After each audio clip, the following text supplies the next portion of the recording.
बिस्मिल्लाहिर्रहमानिर्रहीम अस्सलाम वालेकुम। कैसे हैं मेरे प्यारे बहन भाई? उम्मीद करती हूँ आप खैरियत से होंगे। जहाँ रहें खुश रहें, आबाद रहें, हंसते मुस्कुराते रहें। तो आज जो ऑरेंज जूस है, किन्नों का जो जूस है उसका मैं आपको होममेड जेली बनाना सिखाऊंगी। बहुत ज़बरदस्त बनेगी। 2 कप ले लिए हैं मैंने और इसमें अब हम 1.5 कप चीनी डालेंगे। इसको थोड़ा बॉयल देंगे चीनी के साथ। तो मैंने इसे चूल्हे के ऊपर रख ली है। ये 2 कप मैंने फ्रेश जूस निकाला है। जब जूस निकालें तो उसी वक्त इस्तेमाल कर लीजिएगा, उसके बाद मत रखिएगा, नहीं तो वो कड़वा हो जाएगा। तो जब आपने इस्तेमाल करना है तभी इसे निकालिएगा। तो 1.5 कप चीनी डाल रही हूँ। थोड़े खट्टे होते हैं ना, तो इसलिए किन्नो तो मैं थोड़ा सा खट्टापन भी रखूँगी। अगर आपको खट्टा पसंद नहीं तो आप 2 कप ही डाल लीजिएगा चीनी। तो अब हम चीनी को इसके साथ अच्छी तरह पका लेंगे। 1 से 2 बॉयल आने देंगे। जैसे ही 1 से 2 बॉयल आएंगे तो हम इसके आगे वाला जो हिस्सा है, जो आगे हमें करना है इसका, वो करेंगे सेटिंग कि हमने इसमें कौन सी चीज़ डालनी है। ये बॉयल आना अब थोड़े छोटे छोटे बबल्स आना शुरू हो गए हैं। तो चीनी भी मेल्ट हो गई है माशाल्लाह, काफ़ी हद तक थोड़ी सी रह गई है।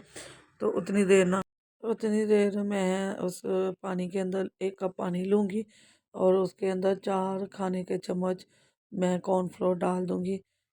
मकई का आटा जो होता है ना, वाइट कलर का, जो एक मकई का आटा होता है वो नहीं लेना आपने। मकई का जो पाउडर बना मिलता है ना वाइट कलर का, जिसे अरारोट भी कहते हैं, कॉर्नफ्लोर भी कहते हैं, वो मैं 1 कप में 4 चम्मच घोल लूँगी। और ये देखें, आधा मैं पहले डालूँगी और आधा मैं बाद में डालूँगी।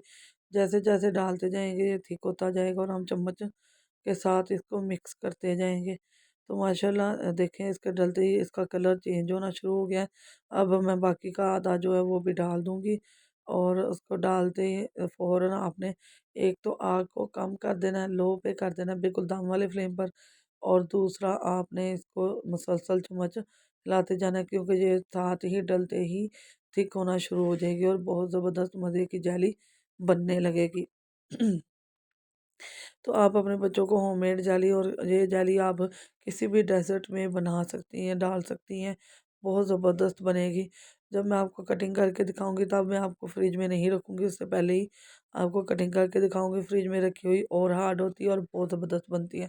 तो यहाँ मैं इसके अंदर, बर्तन के अंदर ना, इसको शिफ्ट कर चुकी हूँ।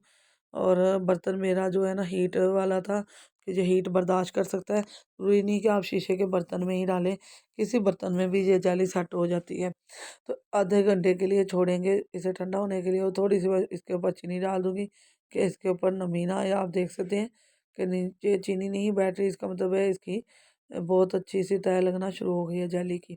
तो बहुत ज़बरदस्त सी हमारी जेली तैयार हो गई है। आधे घंटे के लिए मैं इसे छोड़ रही हूँ, ये ठंडी हो जाए। मैं आपको कटिंग पहले करके दिखाऊंगी। यहाँ बिस्मिल्लाहिर्रहमानिर्रहीम मैं कटिंग करने लगी हूँ।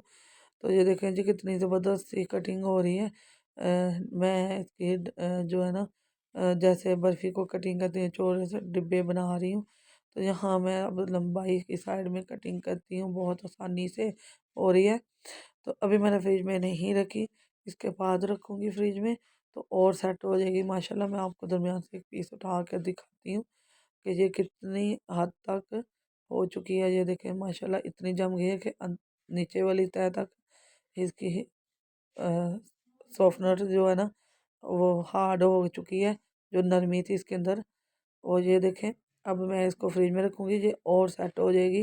15-20 मिनट आपने फ्रिज में रख लेना है इसको। ये देखें कितनी ज़बरदस्त बनी। आप किसी भी डेजर्ट में इसको डाल सकते हैं, किसी भी आइसक्रीम, किसी भी जो हम कस्टर्ड बनाते हैं उसमें ये छोटे पीस करके डाल सकते हैं। बहुत ज़बरदस्त जेली बनी है। लगेगा ही नहीं कि आपने घर पे बनाई है या होममेड बाहर से लाए हैं। ये बिल्कुल मार्केट जैसी ही लगेगी, बहुत ज़बरदस्त बनी है। तो आप इसे किसी भी डेजर्ट में इस्तेमाल कर सकते हैं। वीडियो पसंद आए तो इसे लाइक करें, शेयर करें और सब्सक्राइब करें, और बेल के बटन को ऑल पर सेट कर दें। इससे आने वाली वीडियो का नोटिफिकेशन सबसे पहले आपको मिलेगा। अल्लाह हाफिज़।